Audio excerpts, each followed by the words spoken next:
The Dahlia Mafia, written by Short Story Queen. Chapter 1. The Man in the Rain. The rain hadn't stopped all day.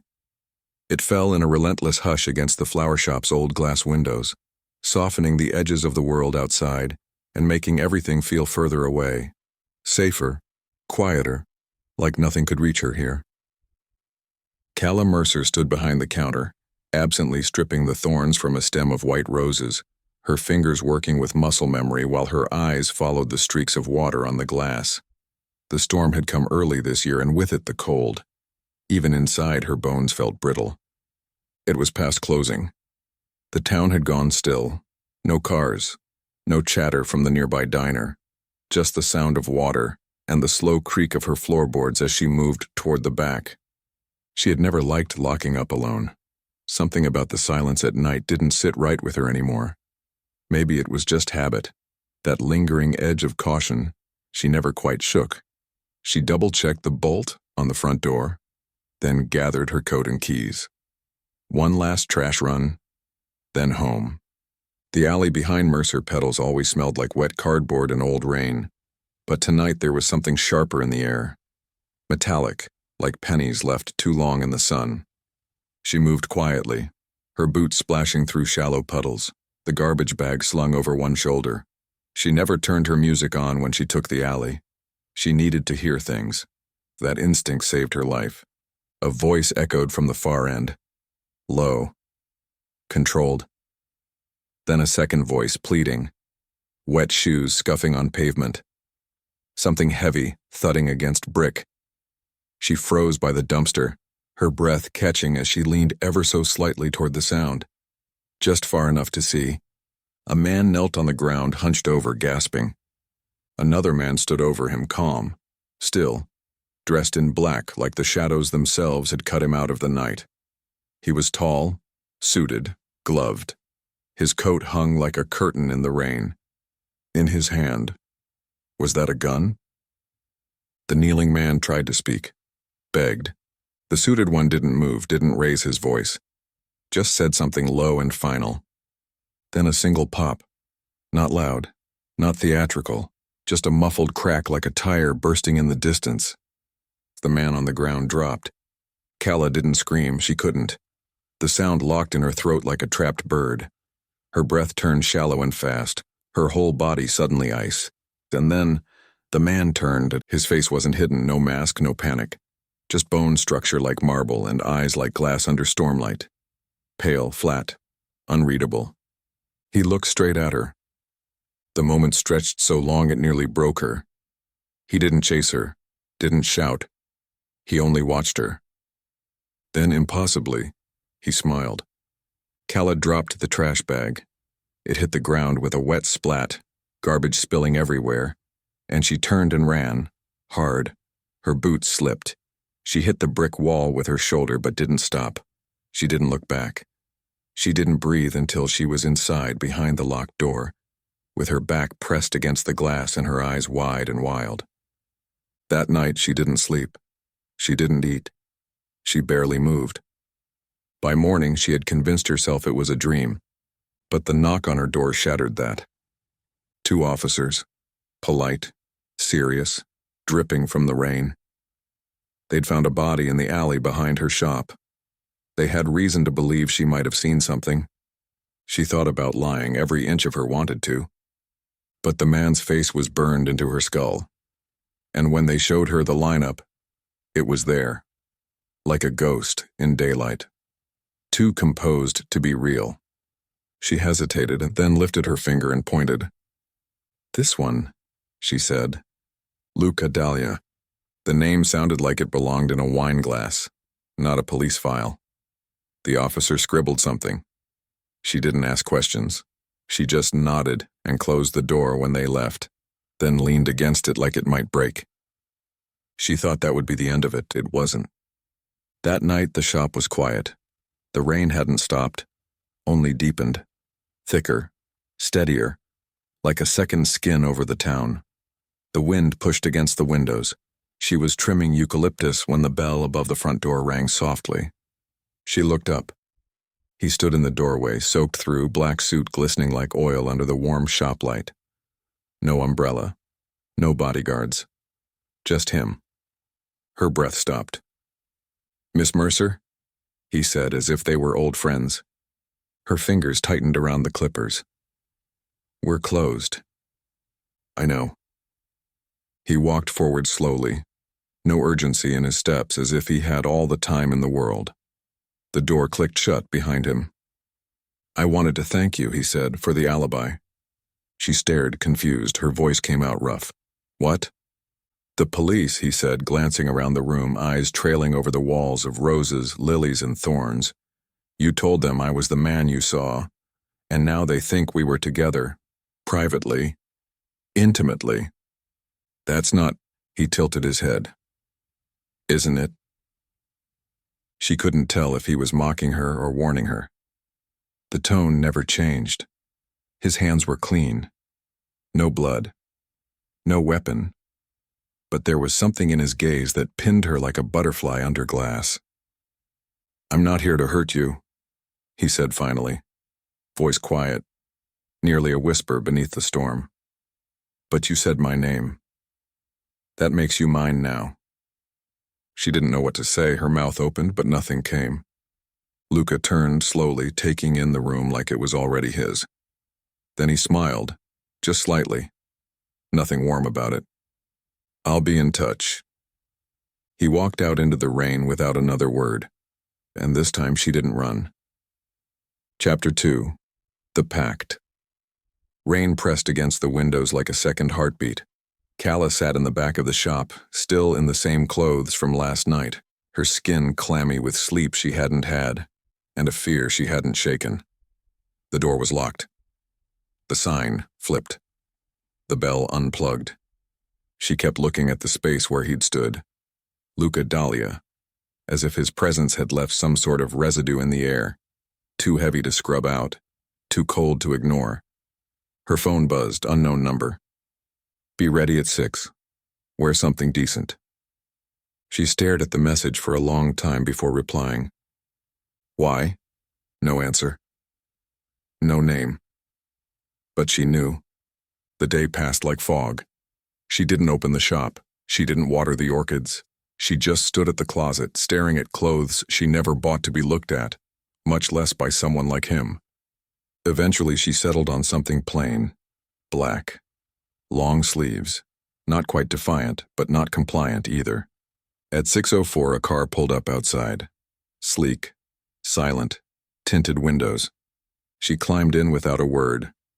The man driving didn't speak, just nodded at her in the mirror and pulled away from the curb like he'd done it 100 times before. She watched the town pass behind them. The empty square, the old church, the bridge she used to walk with her mother, and thought, distantly, that she might never see it again the same way. They didn't go to a restaurant or a club or anywhere people like her ever entered without invitation. They went to the police station. Her pulse stumbled. The car stopped under the awning, and before she could ask what this was, the door opened. Luca stood there, dry, clean, composed, his hand extended for hers like it was some kind of ritual. Calla hesitated. He leaned in, his voice low enough that only she could hear. "They need to see us together, otherwise the lie dies." She took his hand. Inside, the fluorescent lights hummed and the lobby smelled of wet paper and cold tile. The moment they stepped in, heads turned. Luca didn't flinch. He didn't acknowledge them at all.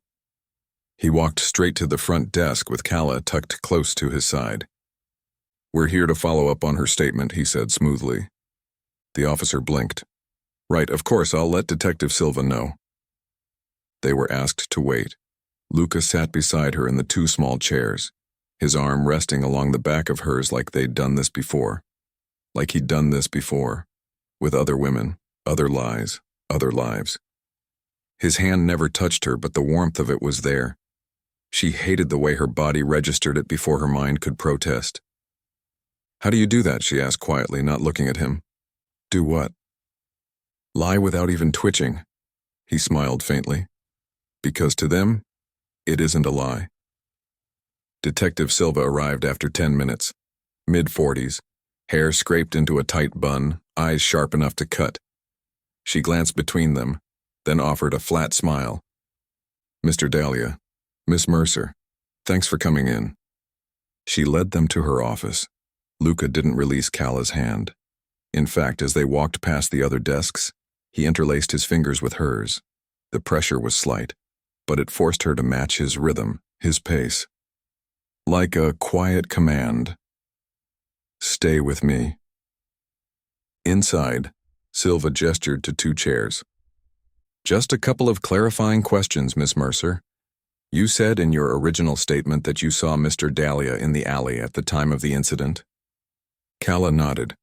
Luca gave her a sideways glance, gentle, calculated. Yes, but I didn't see the actual shooting," she said. Silva tilted her head. "But you're certain it was him?" "He stepped into the light. I saw his face." She hated how rehearsed it sounded. Silva made a note. "And you two were together that evening?" Calla hesitated. Luca spoke instead. "We were." She didn't want to say anything at first because it was, private. Silva raised a brow. "Private how?" Calla swallowed. "We'd just started seeing each other. It wasn't public." A pause. "Where were you during the time of the shooting?" "My apartment," Luca answered. "She stayed the night." "That was too far. Too fast." Calla shifted slightly. Silva didn't miss it. "You know," Silva said, tapping her pen against the pad, "this would all be much easier if we had camera footage from that alley. But someone cut the power to that block right before the shooting." Calla glanced at Luca. He didn't blink. "Coincidence," he said. Silva leaned back. Maybe." They left 10 minutes later, hand in hand. Once the car door closed behind them, Calla pulled her hand away. "What was that?" she hissed. "That performance?" "I told you," Luca said calmly. "You gave them my name. Now you're part of the story." "That doesn't mean I—" He looked at her, then really looked at her, and something inside her recoiled. "You don't understand what happens when people point at me," he said. "There are no loose ends in my world, Calla. So either you become necessary, or you disappear." Her throat tightened. "You're threatening me." "No," he said. "I'm offering you protection." She didn't answer. The car rolled past the edges of town, the storm still whispering across the roof. Somewhere out there, a man was dead, and she was sitting next to the one who did it, smelling eucalyptus on her own skin and wondering how long she could survive like this. As the car slowed in front of her building, Luca turned to her. "I'll see you tomorrow." She opened the door, but he caught her wrist gently. No force, just presence. "You're good at pretending," he said, "but next time don't flinch. If they doubt you, everything breaks." She stepped out without replying. Rain slipped down the back of her neck like cold fingers. Behind her, the car idled a few seconds longer than it should have. Then it disappeared into the dark. Chapter 3. A Garden of Knives. The next morning the rain had lessened, but the sky stayed the color of bruises. Calla stood in her shop, watching the clouds drip across the glass like ink. Her fingers were stained green from eucalyptus, her knuckles scraped from an accident with the shears. She hadn't realized she was gripping them that tightly until they slipped. Every movement felt wrong. The silence too quiet, the bell above the door too loud. She didn't sleep after the station. Not really. She lay in bed with the light on, listening to the soft creaks of the building settling around her, half expecting him to knock again. Or worse, walk in. The shop door creaked open at 9:10. She turned, her breath catching before she saw it was just Mrs. Halpern from the bakery down the street, damp and frowning. "You're late opening," the woman said, pulling her coat tighter around her soft frame. "Not like you." "Rough night," Calla murmured, stepping behind the counter. Mrs. Halpern's eyes swept the shop like she could read the mood in the air. "Something's off," she muttered. "Smells like iron in here." Calla didn't answer, just started wrapping a bouquet of lilies someone had pre-ordered. She noticed, distantly, that her hands were shaking. The bell chimed again. She didn't look up this time, not until she felt it, like a cold breeze slipping down her spine. Luca. He was in another black suit, this one pressed and dry, his coat flaring behind him like a curtain in the windless room. He didn't speak, just leaned against the far wall, arms crossed, eyes following her. Mrs. Halpern turned and stiffened. "Well," she said sharply, "that's not a face I see around here." Luca smiled, just barely. Just picking up something for someone special. Calla's pulse flickered. Mrs. Halpern gave her a look, something between suspicion and curiosity. "You two know each other?" she asked. Luca stepped forward. "We're getting to know each other." Mrs. Halpern blinked. Calla kept rapping too fast, too tight. The paper crinkled under her fingers. "Well?" the woman said again, clearly trying to read between the lines. "Congratulations, I suppose." When she left, Luca waited until the door clicked shut before walking toward the counter. The tension in her chest didn't ease. It grew sharper. "You shouldn't be here," she said quietly. "You gave them my name." He said, not unkindly. "That means I'm allowed to visit my girlfriend, doesn't it?" Her jaw clenched. "Stop saying that. But you play the part so well." He picked up a stray stem of black calla lilies from the table, spun it slowly between his fingers. Then, without looking up, "They're watching you now. You know that, right?" She nodded, tight-lipped. "Then give them something worth watching." Calla stared at him. "Why are you really here?" This time he looked up. "I'm inviting you somewhere." "I'm not interested." "You don't even know where." "I don't care." He leaned closer, voice dropping. "You should, because if you show up at this party, on my arm, smiling like nothing's wrong, then everyone in that room believes you're mine, including my enemies. And if I don't, then you'll still be mine, but they won't believe it, and that's dangerous." She hated how calm he was, how rational his madness sounded when he said it, like none of this was personal, like she wasn't breaking open by degrees. "What kind of party?" she asked reluctantly. He handed her a small folded card from his coat pocket. The paper was thick, cream-colored, handwritten in ink darker than blood. "A Dahlia family gathering, private. Invitation only." He watched her read it. "My father will be there. So will Niccolo." She raised an eyebrow. "The cousin?" "You'll like him," Luca said. "He smiles more than I do." "That's not difficult." His lips curled, but his eyes didn't. "I'll send a car, 7. He turned to leave, pausing by the door. "Oh," he said over his shoulder. "Wear something red.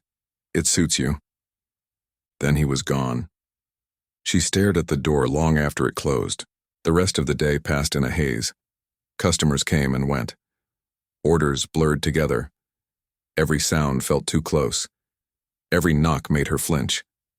The card stayed tucked under the counter, taunting her like a secret she couldn't burn. She thought of Evelyn, her mother's old laugh, the softness in her eyes before the crash. Calla remembered sitting at the funeral, fingers clenched around a bouquet she hadn't wanted to hold. The Dahlia family watching from the back row in silence. They'd sent flowers, white roses, poisonous in the language of grief.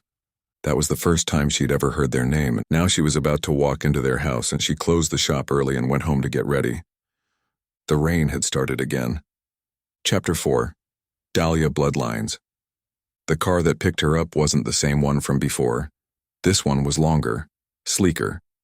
The driver wore gloves. He didn't speak when she climbed in, just pulled away from the curb with a smoothness that felt like silence itself. Calla sat in the back seat, her hands tight in her lap, the fabric of her red dress bunching under her fingers. She hadn't owned anything like it until 2 hours ago. A box had arrived at her apartment with no note, no receipt, just the dress and matching heels. Crimson, bare shoulders, cut like a secret meant to be kept under lock. She'd almost thrown it out. But now, seated in the car with the city lights flickering on wet pavement, she understood it wasn't a gift. It was a command. Rain slid down the windows like fingers tracing her reflection. She watched her face distort in the glass. They reached the Dahlia estate just after sunset. It wasn't a house, it was a cathedral made of stone and power. Iron gates parted silently as they approached, revealing a long drive lined with firelit lanterns and trimmed hedges too perfectly square to be anything but sculpted under duress. People moved like shadows along the front steps, men in black, women in blood-red silk, laughter that never quite reached the eyes. The driver opened her door. Luca was already waiting. He wore no coat tonight, just a dark three-piece suit that fit like skin and eyes that flicked over her in one cool, assessing sweep. "You wore it," he said. Calla stepped out without offering a reply. The air smelled like rain and something sharper, expensive cologne and trimmed rose stems, blood and champagne. She followed him into the house. The entryway was marble, black veined with gold. A chandelier overhead gleamed like a frozen explosion. Every person they passed looked at them. Not openly, not rudely, just long enough to register.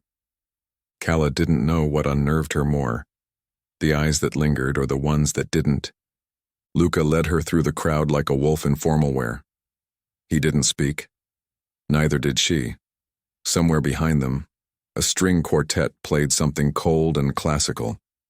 Laughter clinked against glass. Everyone smiled, everyone lied.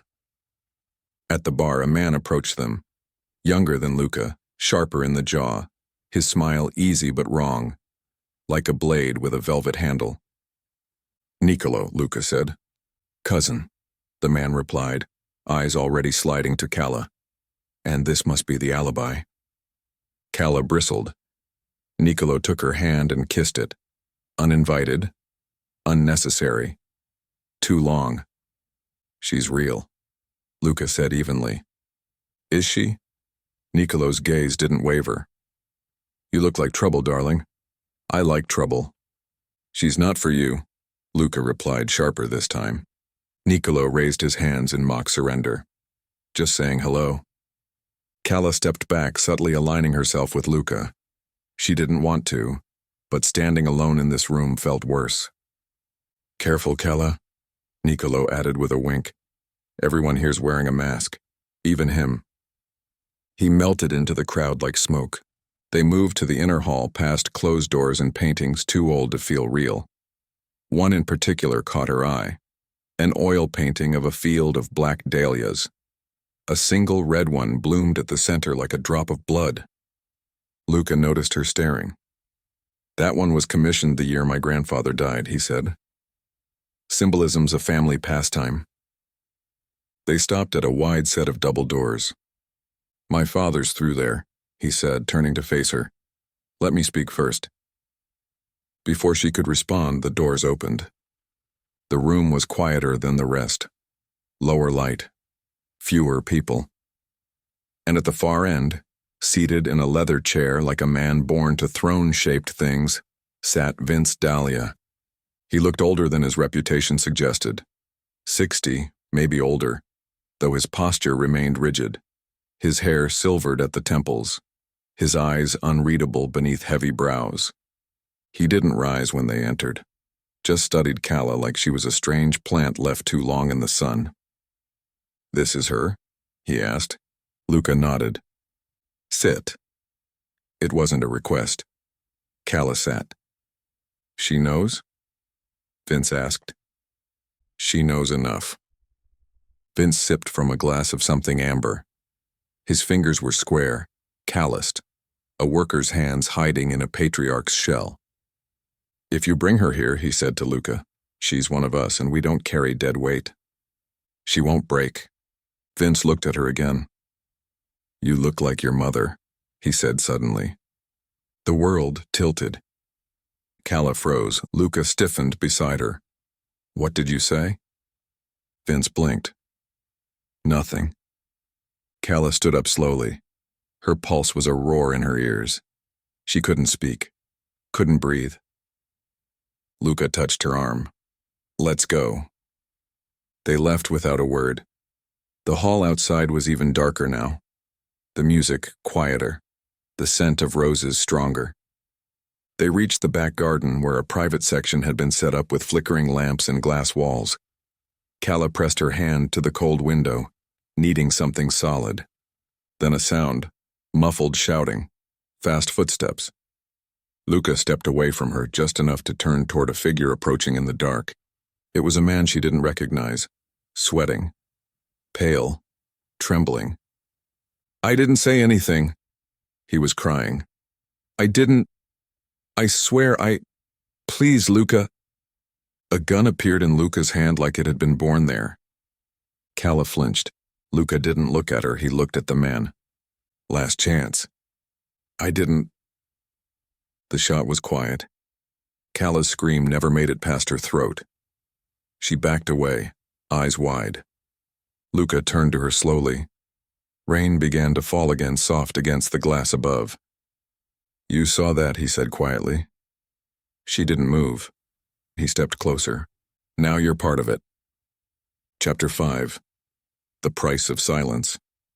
Calla couldn't remember how they got back.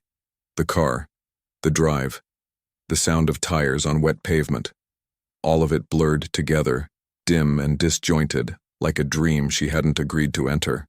Her body moved, her eyes blinked, her hands clutched her coat like it might hold her together.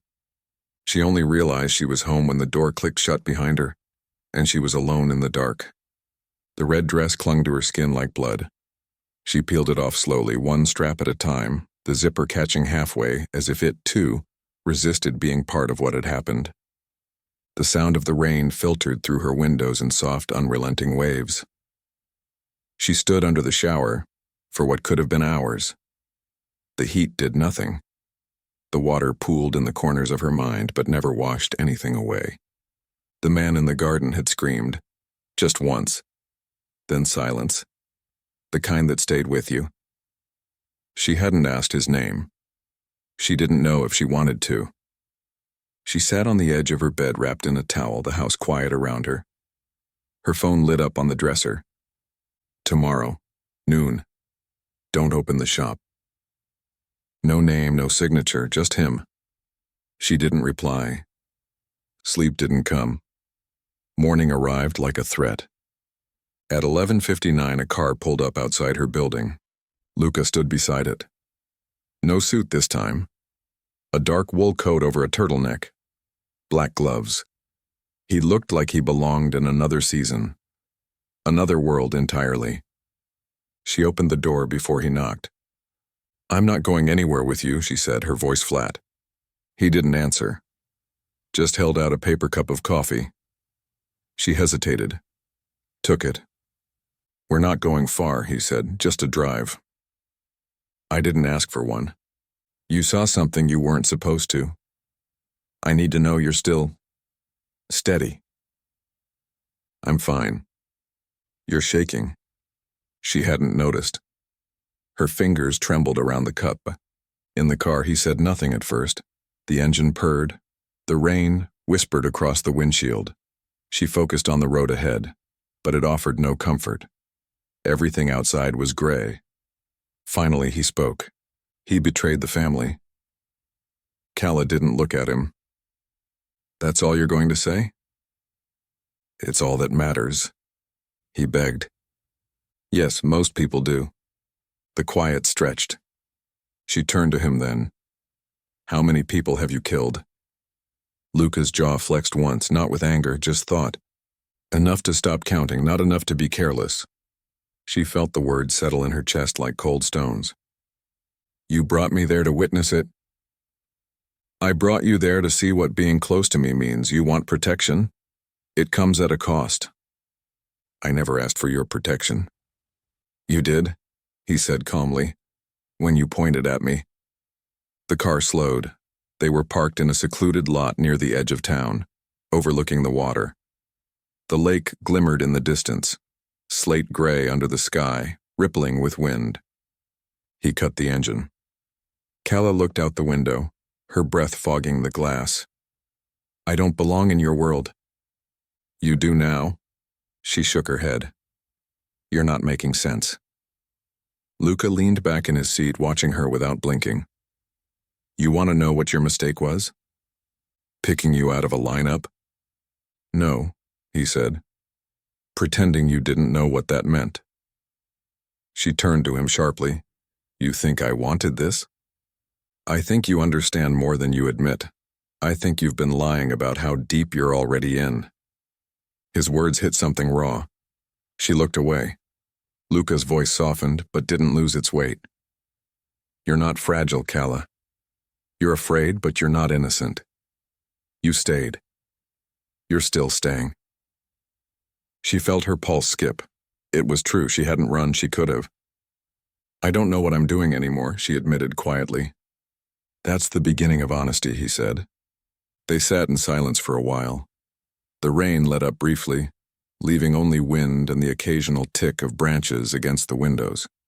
Then Luca leaned forward, pulled something from the glove compartment, a small, unmarked phone.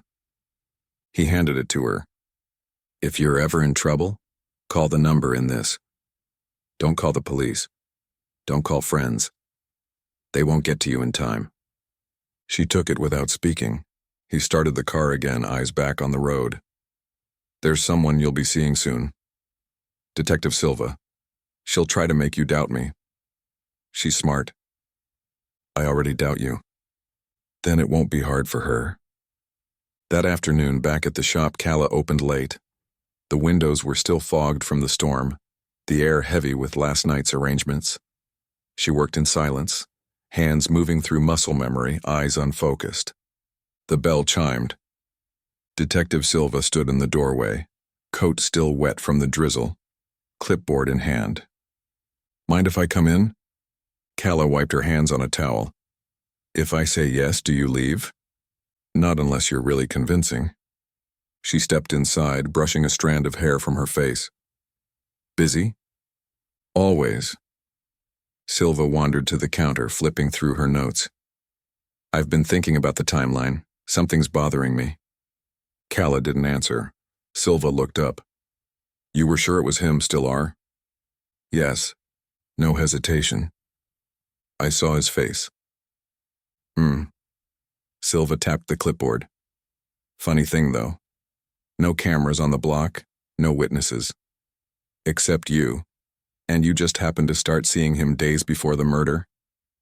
I never said we were seeing each other. You did, at the station. That was his word. But you didn't deny it. Calla's throat felt tight. What do you want from me? Just the truth, that's all, but you already knew that. Silva left without asking for anything else. She didn't need to. As the door shut behind her, Calla turned back to her flowers. She trimmed a stem too short, tossed it away. Outside, the clouds rolled in again. Inside, the silence kept closing in. Chapter 6. Petals and Poison. The first thing she noticed when she woke was that her hands smelled like earth.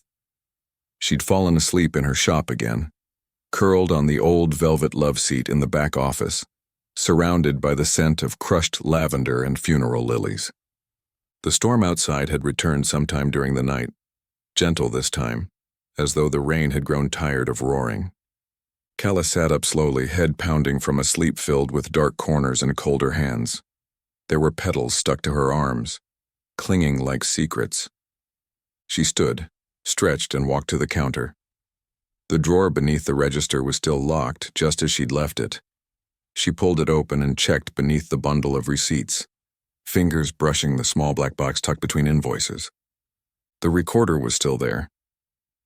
She didn't know why she hadn't used it yet.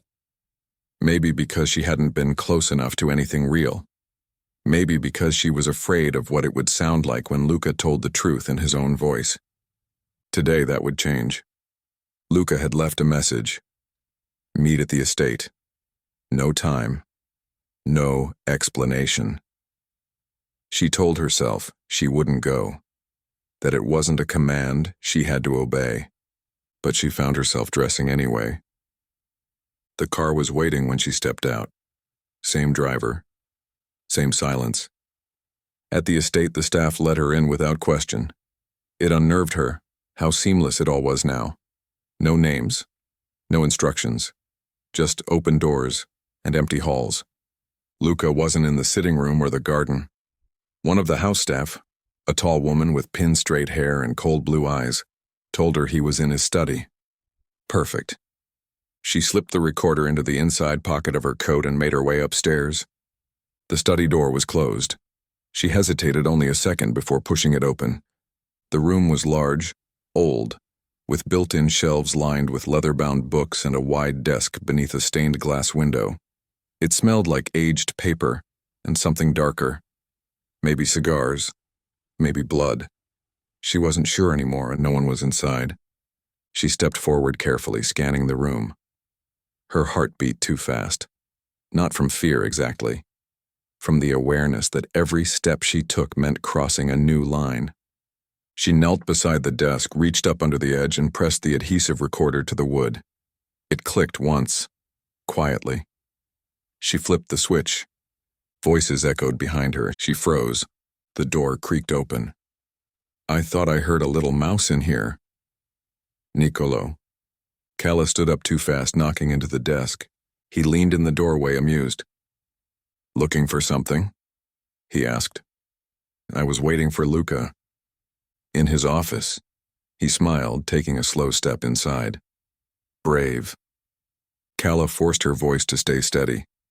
"He told me to meet him here." Niccolo's eyes flicked toward the desk. Just once. Then back to her.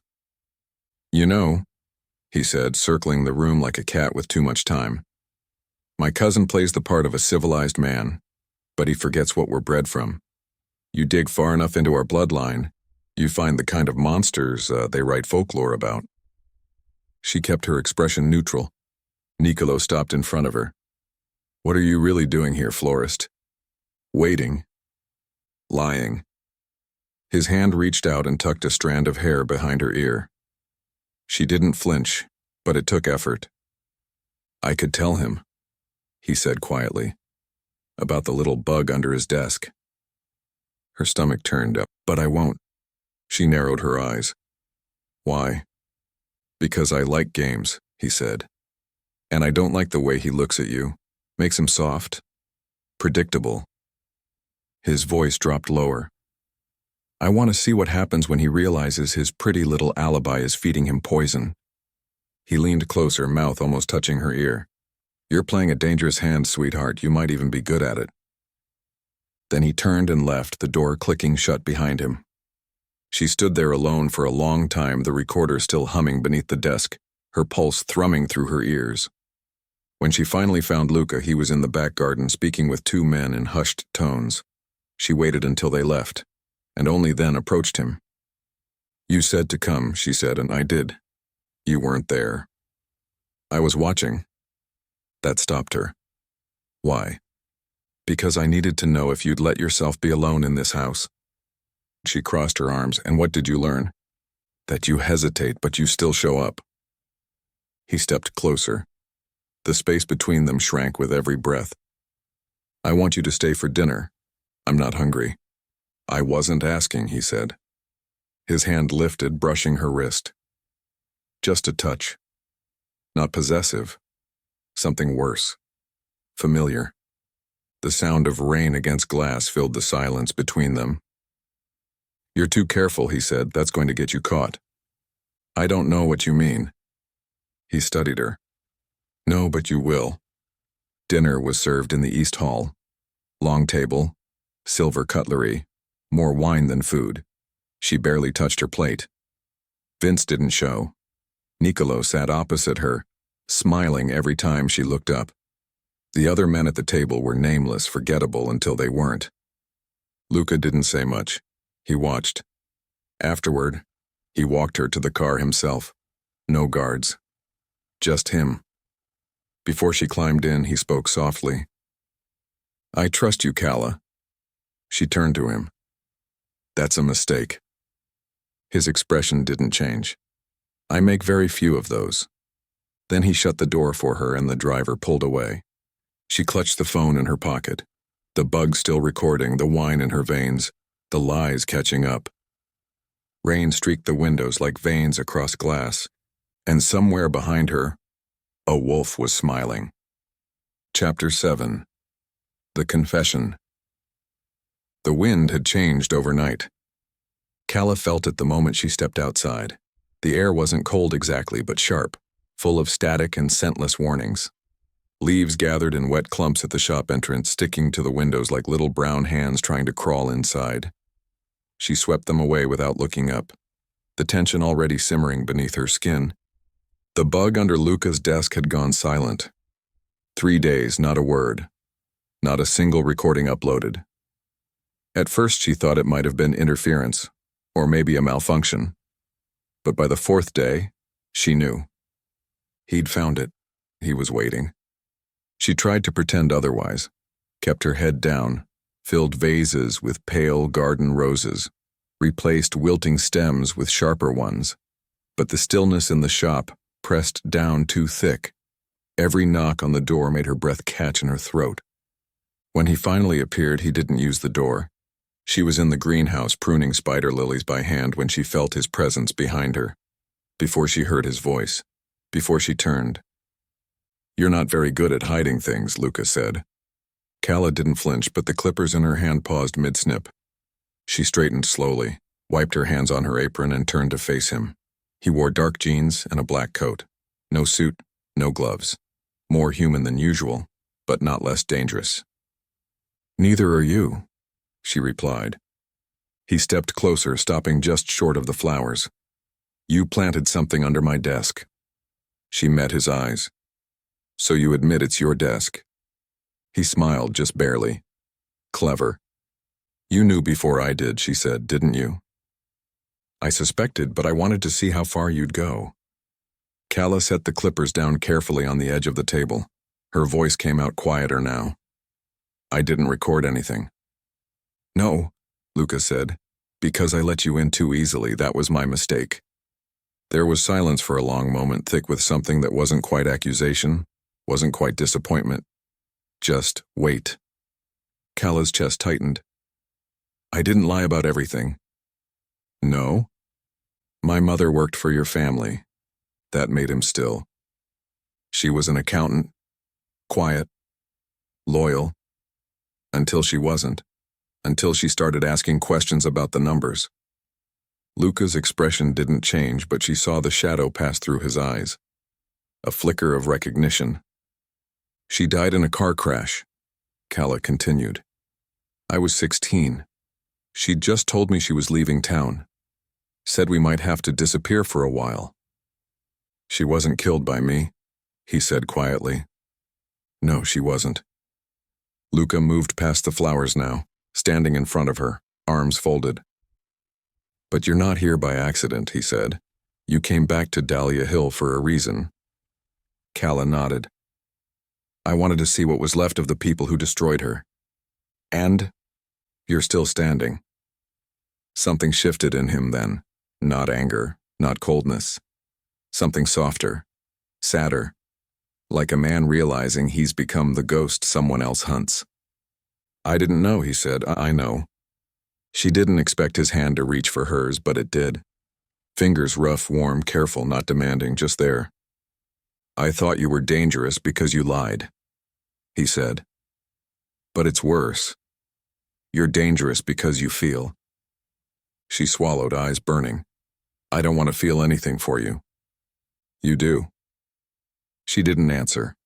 The silence between them thickened like smoke. Luca's voice dropped. "Why didn't you run?" Calla closed her eyes. "Because I don't know where the exit is anymore." When he kissed her, it wasn't violent. It wasn't performative. It wasn't even urgent. It was quiet. Their mouths met like a conversation that had been held back too long. Careful. Searching. Real. He didn't force it. He let it unfold, let her lean in instead of taking, and when she did, his hands slid to her waist, grounding her. Her breath hitched, not from fear, from the unbearable relief of not lying. He kissed her again, deeper this time, and she answered him with a slow exhale that sounded like surrender. They moved together through the greenhouse, through the perfume of lilies and soil, through the softness of shadows bending over glass. His coat dropped to the floor. Her fingers found his jaw, his hair, the edge of the shirt at his waist. Their bodies learned each other like memorizing prayers. Not fast, not rough, just inevitable. When his lips grazed her neck, she gasped, her hand fisting in his shirt. He paused. "Say stop and I will." She didn't stop him. He lifted her gently onto the bench between the orchids, the rain above them tapping against the glass ceiling like a clock ticking toward something irreversible. They didn't speak. When they finally moved together, it was with aching slowness. Every touch a question answered with heat. And then, nothing but breath. Afterward, she lay half-curled against his chest, still dressed, barely, her thoughts scattered like petals in the dirt. The storm had thickened again, and the wind rattled the windows like something trying to get in. "Do you trust me?" he asked quietly. "No," she said. He didn't laugh. "Good, I don't trust me either." She pressed her face against the fabric of his shirt. It smelled like rain, like cedar, like something alive. "I don't know what this is," she murmured. "It's not a game anymore," Luca said. "That's all I know." They didn't speak again for a long time, and when the storm finally quieted, neither of them noticed. Chapter 8. House of Ashes. The first sign that something was wrong came with the silence. Calla had grown used to the rhythm of Luca's world, the low hum of background noise, the footsteps of staff, the distant muffled sounds of strategy and secrets unfolding behind closed doors. But this morning, when she entered the estate's foyer, it was dead quiet. Too quiet. The chandelier overhead flickered once as though even the light felt hesitant. She'd received a message to come, no name, no time.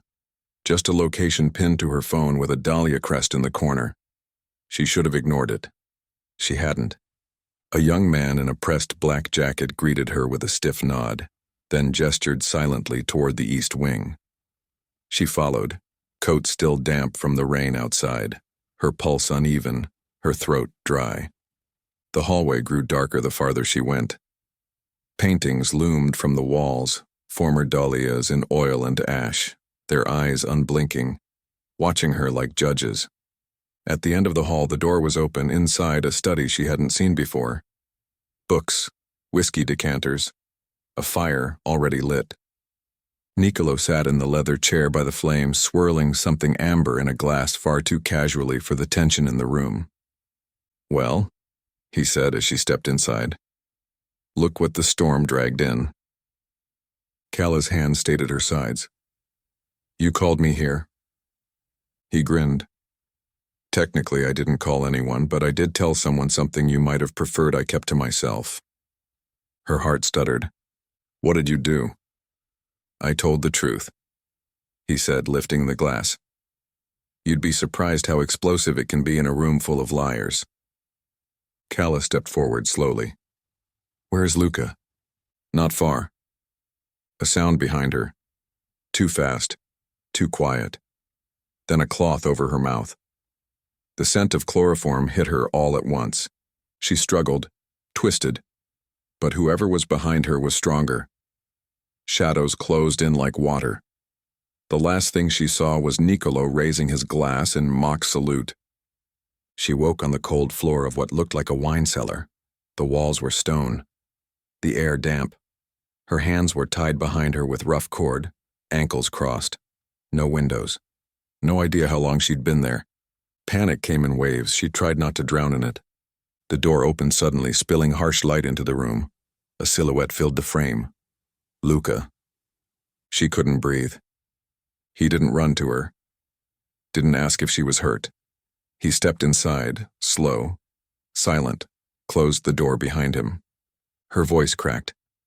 "They took me, Niccolo, I know." She blinked. "Then, why?" "I know what you did." The words landed like bullets. He knelt in front of her, too calm, too cold. "You came here with a plan. You planted bugs. You've been watching me. Watching my family." "No, listen to me. It's not what you—" "Don't lie." His voice cracked like a whip, sharp enough to cut the room in half. She flinched. "Everything we shared?" he said, quieter now, but not softer. "Was that real to you? Or just another step in your plan?" I didn't plan to. Her voice caught, tears already stinging. I didn't mean to fall into any of this. It wasn't supposed to be you. But it was, he said. It always was. He stood up, pacing now. My cousin says you've been leaking intel, that you contacted Detective Silva, that you know more about my father's operations than you let on. I haven't leaked anything. No? She shook her head, frantic now. I came here to get close, I admit that. But it changed. I changed. Luca, what happened between us last night? Was it a lie? No. He paused. His jaw was tight, but something flickered in his expression. Doubt, maybe, or memory. He turned away. She spoke softer now. You asked if I trusted you. I don't. But I wanted to. That's the truth. He didn't answer, just walked to the far wall, opened a cabinet, and pulled something out. A knife. Sleek. Clean. Her breath hitched. He crouched beside her again and reached forward, not to harm her, but to cut the rope at her wrists. The blade slid through the cord like silk. Her hands fell into her lap. You're leaving, he said. What? You're done here. I'm not going to kill you, Calla. But you're not staying. You don't get to stand beside me anymore. Pain bloomed sharp in her chest. I told you the truth, she whispered. I told you about my mother. About why I came here. I gave you everything. You gave me what you needed me to hear, he said. I see that now. I gave you myself. And that's exactly why I have to let you go. He stood. She rose shakily to her feet, hands raw and reddened. So that's it, she asked, after everything?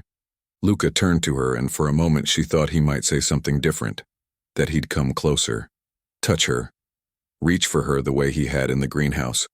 But his face had already gone cold again. Your car's waiting outside. She stared at him, hoping for one last flicker of softness. There was none. She walked past him.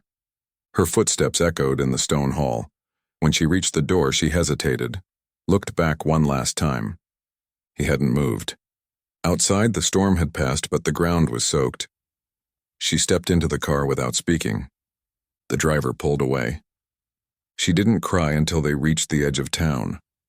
And when she did, it was silent, controlled, like she didn't want to give the night the satisfaction of seeing her broken. Back at the shop, she threw the recorder into the trash. It landed among broken stems and wilted blooms. She locked the doors. She sat in the dark. And for the first time in years, she didn't know what to do next.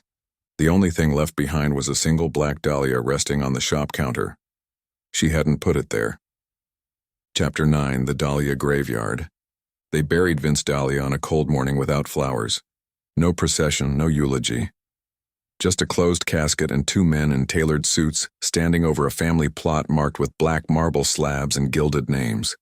The wind clawed through the trees above the cemetery like it had something to prove.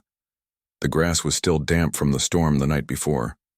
The priest spoke the words quietly, without inflection, as if he already knew they wouldn't be remembered. Luca didn't speak.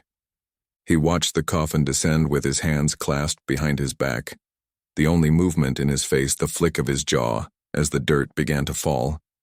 Niccolo stood beside him, expression unreadable. After the final shovelful, he lit a cigarette with a silver lighter, the flame struggling against the wind. End of an era, he said. Luca didn't respond. He always said it'd be you who ended him. Still nothing. Niccolo took a long drag and let the smoke curl into the air. You know, he added, he made a deal before he died with people from out of town. Dangerous men. You might want to check what's been promised in your name. Luca turned slightly, his voice low. If I find out you were part of it. You'll what? Niccolo smiled thinly. Kill me in the garden like the last one? I'm not scared of you, cousin. Not anymore. They stared at each other for a long moment, then Luca turned back to the grave. You should be. Calla hadn't been seen in 2 weeks. Not at the flower shop. Not at the apartment above it, not in the cafes or bookstores or anywhere else she used to go. The lights in Mercer Petals stayed off and the window displays withered into pale brown ghosts. People in town began to whisper again, the way they always did when something lovely turned dark. Some said she'd run, others said Luca had gotten rid of her. Only one person knew neither version was true. Detective Mara Silva parked her car 2 blocks away and walked the rest of the way to the shop. The town was quieter than she remembered. She knocked once on the side entrance, waited, then knocked again. Softer this time. The door opened 3 inches. Calla's eyes were hollow, rimmed with days of sleeplessness. She didn't speak, just stepped aside to let her in. The apartment smelled like old roses and rain-damp books. A kettle hissed on the stove, long forgotten. Papers were spread across the table. Old invoices, maps of Dahlia Hill, photographs of gravestones and street corners. "I figured you were gone," Silva said, removing her coat. "Or worse." "I wanted to be." Silva pulled out a folder from her bag and laid it on the table. "Then maybe you'll want to see this." Calla hesitated. "What is it?" "Records. Your mother's file. Full audit of her last year working for the Dahlia family. Took some string pulling, but I got it." Calla sat slowly. Silva flipped the folder open, revealing scanned pages marked with official seals. She was reporting them, quietly, slipping documents to a Fed out of Chicago, internal accounts, shell companies, tax fraud. Calla's voice cracked. "I thought they found out that they killed her for it." "They didn't, not directly." Calla looked up. "Your mother died because she was supposed to testify," Silva continued. "She had a court date set. Someone in the courthouse leaked it. The hit wasn't from Luca, wasn't even from his inner circle." Calla's throat tightened. "It was Vince, Luca's father. Signed off on it personally. That's why the records disappeared. He buried everything, including her." Calla stared at the pages, eyes stinging. "I came to destroy them," she whispered. "But I never knew who really deserved it." "Now you do." Silva stood, watching her closely. "The family's crumbling. Vince is dead. Nicolo's circling. But Luca, he's dangerous. And alone." Calla nodded slowly. "I won't see you again, will I?" Silva asked. "No," Calla said. "You won't." Silva left without another word. Luca sat in the garden outside the Dahlia estate as the first real sunlight in weeks broke through the clouds. The flowers hadn't been trimmed since the funeral. Wild vines crept up the trellises, black dahlias blooming against the stone walls like bruises. He held the folder in his lap, the one left for him anonymously. He didn't have to read far. Evelyn Mercer, accountant, cooperating witness, terminated in a staged accident orchestrated by Vince Dahlia, notes attached, handwritten orders, code names that no longer mattered. He closed the folder. So she hadn't lied, not about the important parts. She had come here with a reason. A blade to bury. But something had changed. He'd felt it. The way she looked at him when she thought he wasn't watching. The hesitation in her voice. The fear that wasn't about him. He hadn't believed her, and now she was gone. He thought about the greenhouse, the way she'd breathed against his neck. The way she'd said she didn't trust him. But still stayed. He remembered her laugh. Rare, soft, like a breath she hadn't meant to let out. He remembered the night she told him about her mother and the way her eyes shifted when she spoke the name. He had ruined it. No, he had ruined her. The door behind him opened. Nicolo leaned in the frame. "Some people from Chicago want a word with you, about the void in leadership." "Not interested," Luca said, "and they think you are. And they've got money to back it." Luca didn't turn around. "Get out." Nicolo's smile flattened. "You're losing your edge, cousin." "I'm sharpening it." Nicolo lingered a moment longer, then walked away. Luca stood, folder still in hand, and walked through the garden until he reached the oldest part of the estate, the graveyard. Most of the Dahlia line was buried here. Stone angels watched over them, their faces weathered to anonymity. But there was one gravestone without a name. Freshly dug. Evelyn Mercer. He had it brought here after reading the file. Quietly. No ceremony. Just a stone, carved in her name, placed behind the greenhouse wall where no one would think to look. She had deserved more. He rested a single black dahlia against the headstone. "I'm sorry," he said. "I should have known." His voice cracked in the wind. He looked up at the sky, stormless for once. The clouds parting. But it didn't feel like peace. It felt like guilt. He had burned a bridge he didn't know he'd needed, and he didn't know if she would ever forgive him.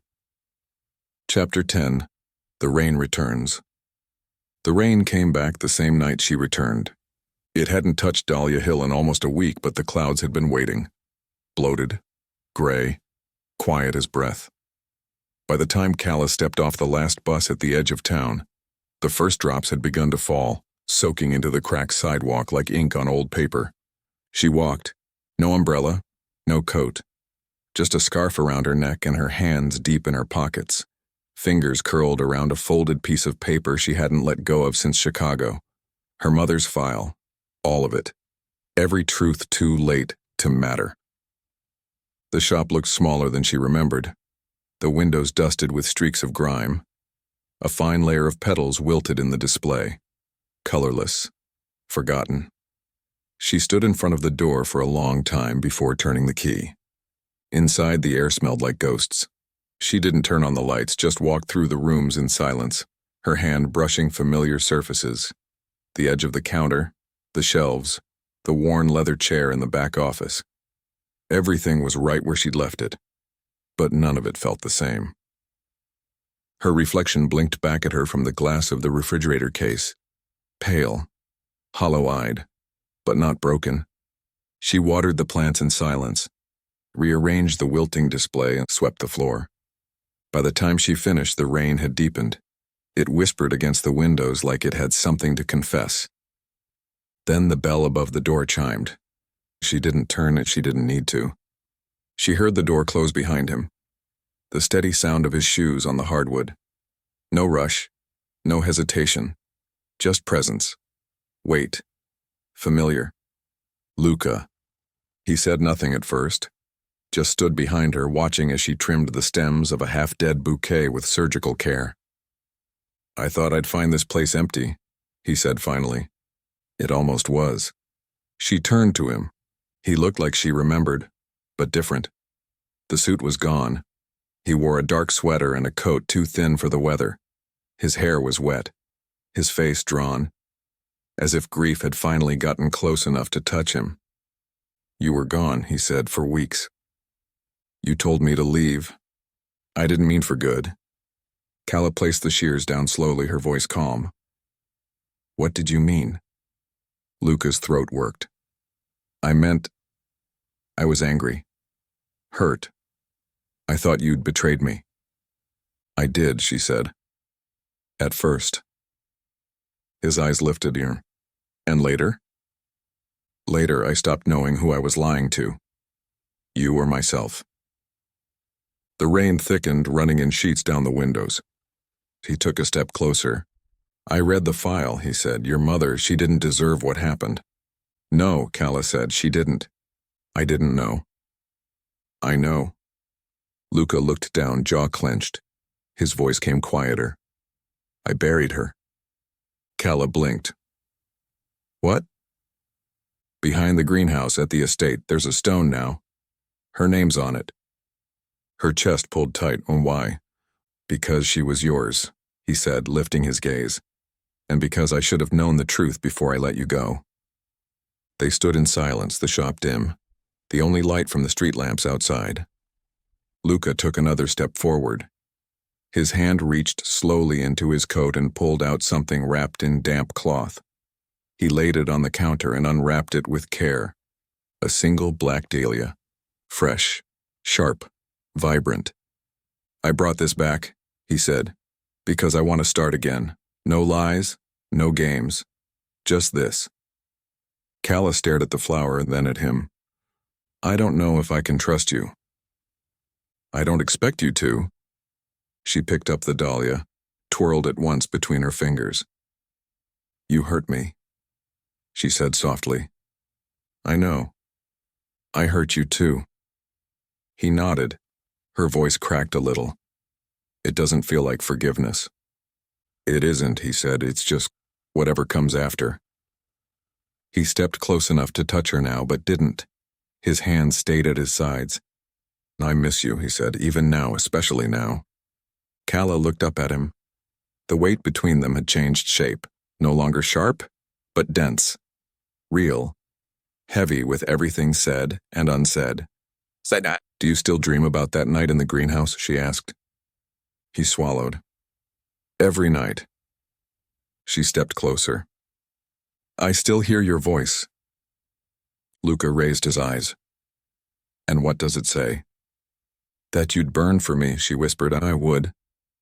Calla reached up, her fingers brushing the side of his face. He leaned into her touch like a man starved of it. They kissed. This time it wasn't silence, it wasn't storm, it was breath. It was warmth.